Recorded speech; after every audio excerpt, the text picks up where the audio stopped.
Okay, chapter 4 of Frankenstein. I want to do a summary of chapters 4 through 6.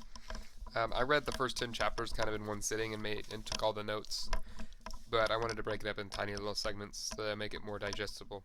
And I try to keep these around 3 minutes because I don't want them very long. So in chapter 4, the story continues.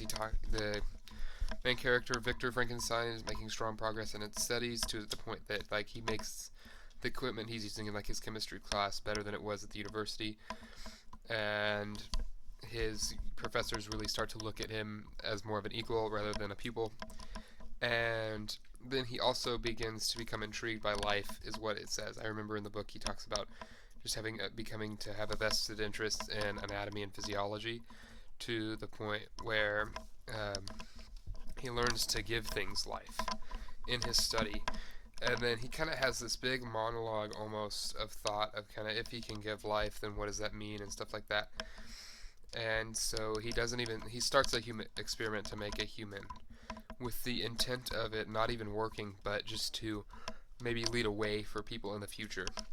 And it's weird because he said, I wrote his secrets was his hope.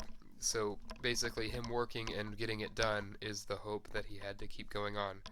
And he got so absorbed with his work, I wrote, it's so focused he neglected the world. He kind of zoned in so much on working on his monster that he started to neglect the world, and this was a period over a couple months that he spent on this monster, building it, collecting things from cemeteries to put the body together and things like that. So that was chapter 4. Chapter 5, life comes into this project. So his project actually worked. He has a nightmare as the monster, I wrote nightmare as the monster approaches him. So he was sleeping for the first time in a long time because the project's done, and then he wakes up and the monster's standing over his bed. And I wrote these things, my notes where it doesn't like the project. Friend shows up, first time he's calm in months, kind of things like that. So it's kind of weird, or that's going to